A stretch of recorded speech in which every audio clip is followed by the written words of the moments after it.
Hello, it's time for one of James's video diary entries for the day.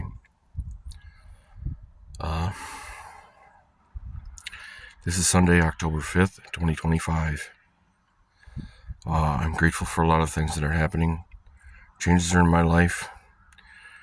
I'm living in the yard right now. Got to talk to my boss tomorrow after I make my drop. I'm not exactly sure all of the things she's won. And in truth, I don't know how much the money, if I'm going to make more or less. Going to have a little conversation about State of the Union. I'm not really looking forward to that. Not because it's going to be bad. It might not be. A lot of the issues I'm probably having are some of my behavior. Being that I live in a truck, sometimes I don't get out. I get very little warning in my bathroom. I don't have much of a home life yet. I am working this widow out of Gladwin, Michigan. I don't think it's going to go anywhere. But in the same token, she's the only woman with the level of record that she has. She has a record like no one else in my adult life has had. The things that she's done as of yet have not harmed me. She allowed me to go in knowingly, knowing that she was married and knowing that because she was married, the sanctity of her marriage was important. And to me, that's completely honest and forthright. And she just lost her husband just a little while back. And she's like, well, I'm not ready for a new relationship. I'm like, look, I'm going to be open and vulnerable with you, not because I think you're going to help me. It's because I know you need this. I mean, I need the same things, just I've been going around this a long time, and I'm a very good counselor. Not because I want to be.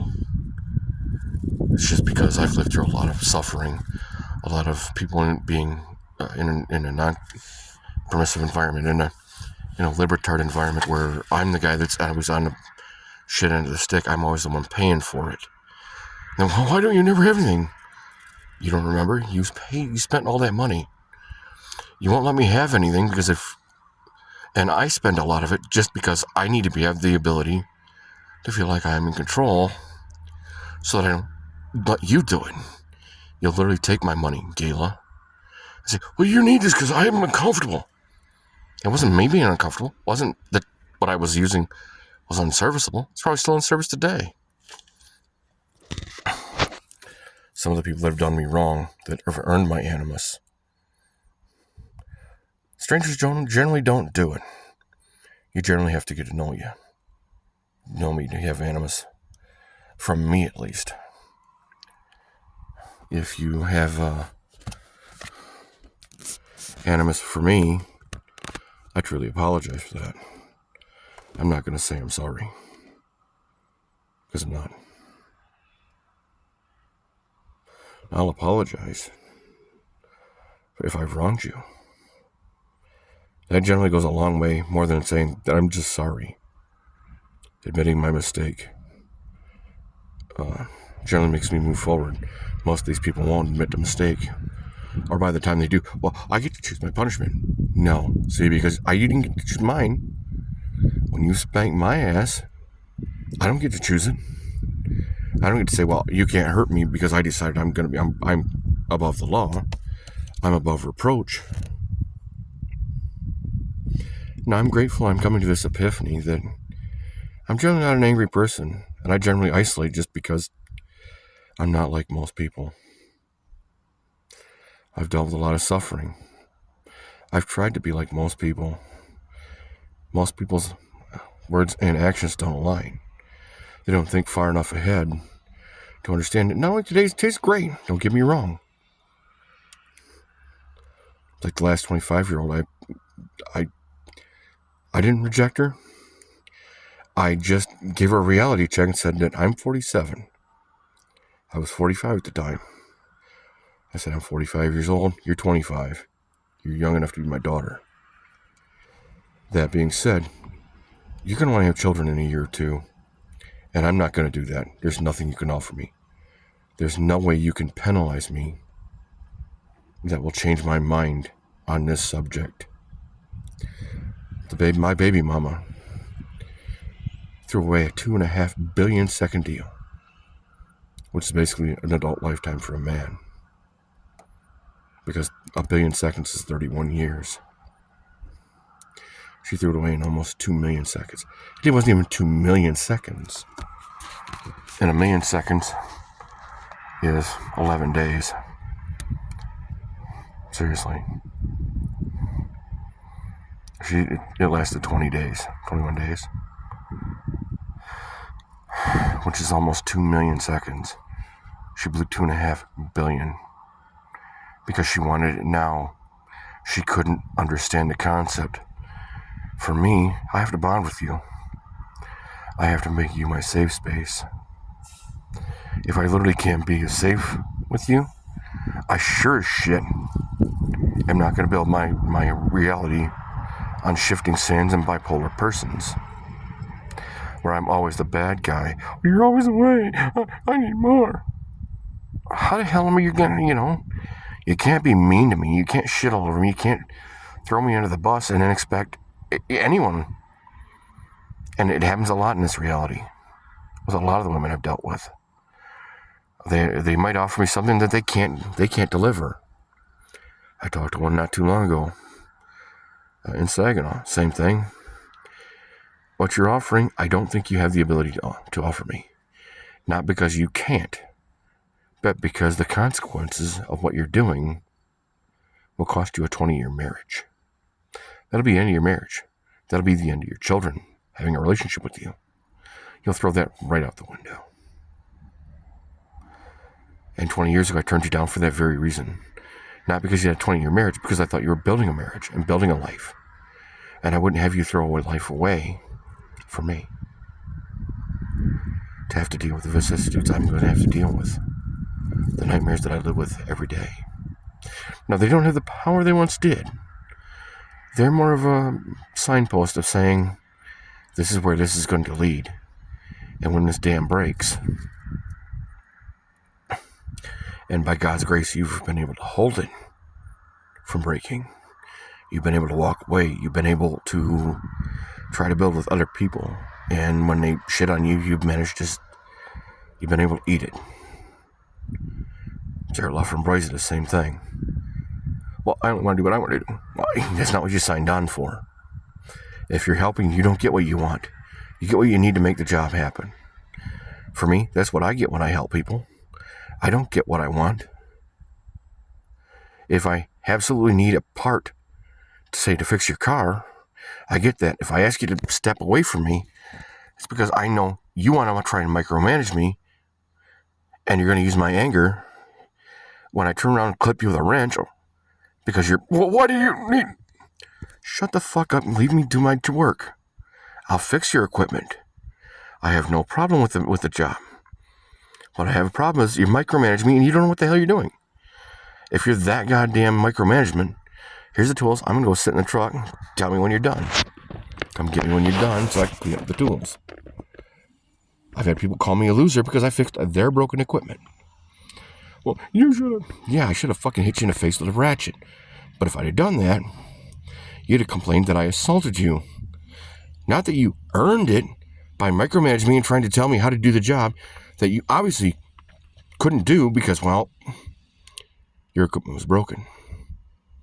It happened. And I'm grateful that I managed to, unknowingly, with God's grace, to make that happen. I was able to hold. I'm grateful that I never cheated. Not that I didn't have opportunity, and not that it wasn't a near thing. It's only happened once in my life. And I'm grateful that I haven't did the prostitute thing a regular. That happened once. Not because I thought it was a great idea. Because I don't want to teach kids that. I don't want to teach my daughter or the sons or daughters of the people that I meet, that I make my love of my life. Whether they're 20 or 80 It's not something I want to explain to them. To hell with the judge. To hell with the cops.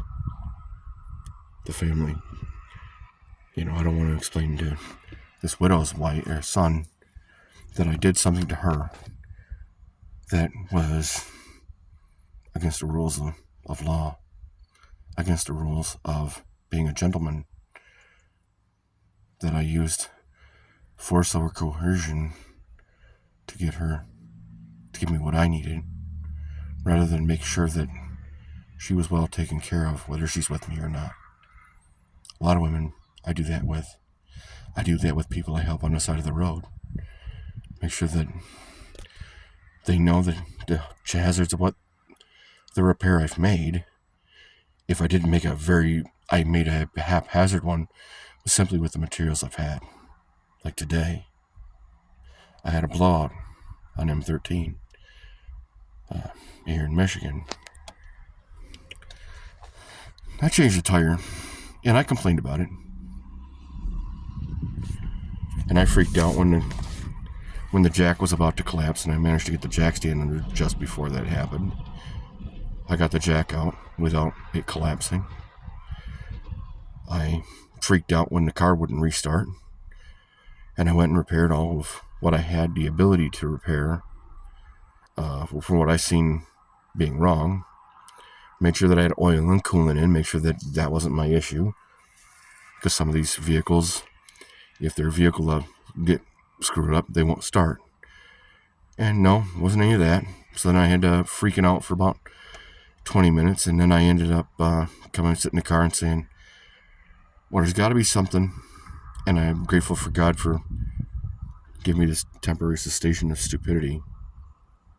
Through His grace, He let me use Google, and Google said, yeah, well, if it was blows on the left side, it would throw the emergency accident shutoff switch, which is what happened, because it was a pretty violent blowout. It was a pretty violent release. I must have hit something in the road. I mean, there was debris all over the damn place. So I don't know if I hit something, or if the junkyard tire that I bought 3 years ago, it just gave up. And by God's grace, it just happened when I was out of traffic. It happened when I could control it. It happened when I had the ability to fix it. And yeah, I'm wearing high vis, but it's dirty. But yeah. And I'm trying to stay out of the truck for a little while, because I'm trying not to get into the truck only during professional hours. I've had to get away from the nest of my cousin and first cousin, because there's no power to plug in my CPAP, and I really can't be around someone who says, I don't care how much you suffer as long as I don't suffer. I don't want to make sure that, my equipment lasts long, because I'm rough service. And I'm not the only one rough service, they are too. And I want the cheapest shit possible, but I'm just smash the hell out of it, and then I have somebody buy me some more. Yeah, you can't do that. I can't do it. I've never been able to do that. I've never been able to look myself in the mirror and take money. Not because I haven't taken money. And when I take money, I try to talk people out of it first. Not because I think it's a great idea, but because I don't want you to give me a fish that I can eat for the day. I want you to teach me to fish. Give me the opportunity to earn my supper. Whether it's singing for it, whether it's working on cars, whether it's working on semis, whether that opportunity in a relationship comes from a widow. I hate the idea of divorce. Most of the time, those guys, from my experience, it was just too hard. Not that I'm not saying that there aren't some instances where it was warranted. I'm just thinking that widow carries it to the end. A widow worked for what she has. Widowers are the same way. As long as they're not responsible for their partner's passing,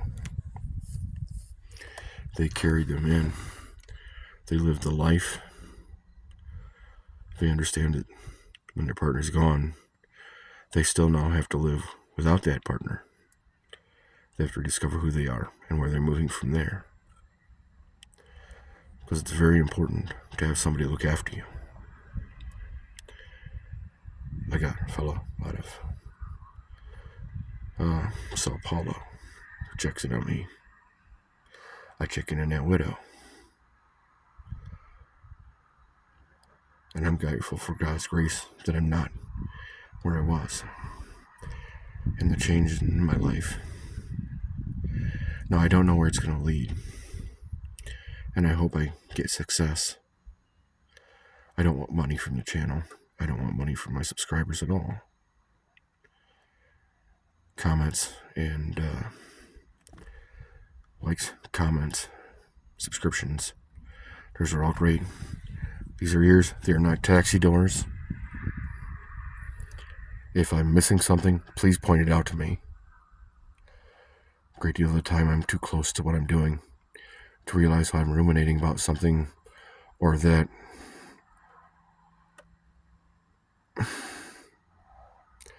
the life I'm living, as unconventional as it is, as unconventional as I am, I still long for connection. I still long for these things. And I certainly appreciate it. I know it's been a little bit of a scattershot. Thank you. Have a good one.